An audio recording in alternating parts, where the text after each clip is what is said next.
Welcome to current affairs. अब American and European media एक ऐसे विषय पर चर्चा कर रहे हैं जिस पर भारत में ज्यादा ध्यान नहीं दिया गया है। मसला यह है कि अमेरिकन एंड यूरोपियन मीडिया के मुताबिक रशिया को अगले महीने या हफ्तों में FATF की ब्लैक लिस्ट में डाल दिया जाएगा। इसका मतलब है कि रशिया को अल्टीमेट सैंक्शंस का सामना करना पड़ेगा। रशिया भारत से उन्हें बचाने की गुहार लगा रहा है। AML के एक रिपोर्ट के अनुसार रशिया ने भारत को चेतावनी दी है कि अगर उसे FATF द्वारा ब्लैक लिस्ट में डाला जाता है तो वे बड़े स्केल पर भारत को ऑयल या वेपन्स नहीं बेच पाएंगे। अमेरिकन मीडिया आउटलेट्स ये भी रिपोर्ट कर रहे हैं कि रशिया FATF वोटिंग में मदद के लिए भारत पर जोर दे रहा है, भारत से उनको सपोर्ट करने के लिए कह रहा है। और कई मीडिया में अलग अलग भाषाओं में रिपोर्ट है। कुछ का कहना है कि रशिया आग्रह कर रहा है, जबकि कुछ लोग कहते हैं कि रशिया थ्रेटन कर रहा है। यहाँ पर आप बिजनेस इनसाइडर का आर्टिकल देख सकते। Russia pleads with India for health avoiding financial blacklist warning oil and weapons deals are at risk. ये स्पष्ट है कि रशिया को भारत की पहले से कहीं ज्यादा आवश्यकता है, क्योंकि FATF में भारत की आवाज मायने रखती है। तो दोस्तों, हम यहाँ पर काफी कुछ डिस्कस करेंगे, सो इस वीडियो को एंड तक जरूर देखिएगा। और आपने अभी तक हमारे चैनल को सब्सक्राइब नहीं किया है तो जरूर से सब्सक्राइब कर लीजिएगा,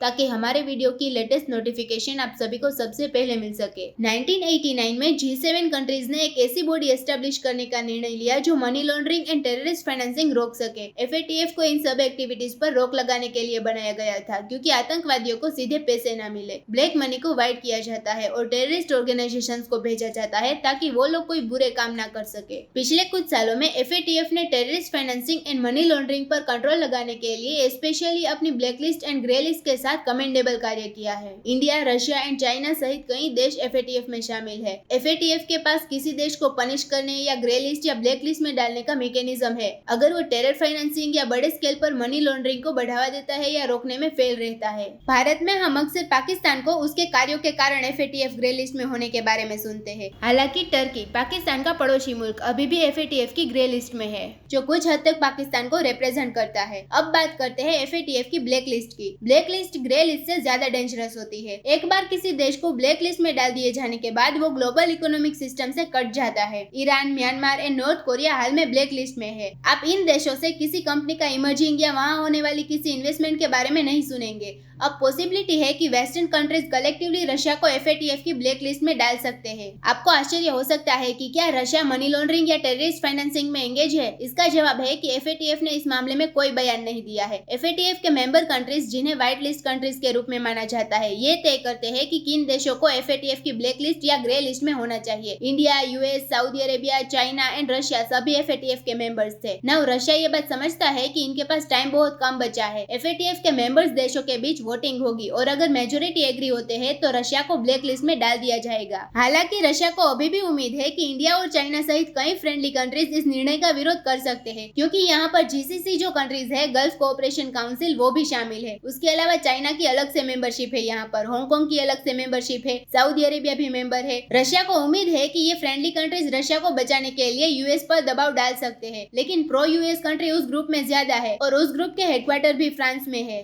FATF की ब्लैक लिस्ट में डाले जाने से रशिया पर एडिशनल सैंक्शंस लगेंगे। फॉरेन कंपनीज रशिया में इन्वेस्ट करने से डरेगी, जिससे उसकी इकोनॉमिक प्रोग्रेस पर नेगेटिव इंपैक्ट पड़ेगा। इसके अलावा अमेरिका का अल्टीमेट प्लान रशिया को G20 ग्रुप से हटाकर बाहर करना है। इसे अचीव करने के लिए रशिया के GDP को लगभग $2 ट्रिलियन से घटाकर $800 बिलियन करना इंपॉर्टेंट है। अमेरिका चाहता है कि रशिया की इकोनॉमी में नेगेटिव ग्रोथ हो और उसे G20 ग्रुप से बाहर कर दिया जाए। एट प्रेजेंट रशिया एक सिग्निफिकेंट डेंजर का सामना कर रहा है और इसलिए ऐसी खबरें सामने आ रही है कि भारत और अन्य देशों को रशिया ब्लैक लिस्ट होने से बचने के लिए मदद करने की गुहार लगा रहा है। तो दोस्तों, इसी नोट के साथ वीडियो करते हैं खत्म। उम्मीद है यहाँ पे आपको काफी कुछ जानने को मिला होगा। Thank you for listening.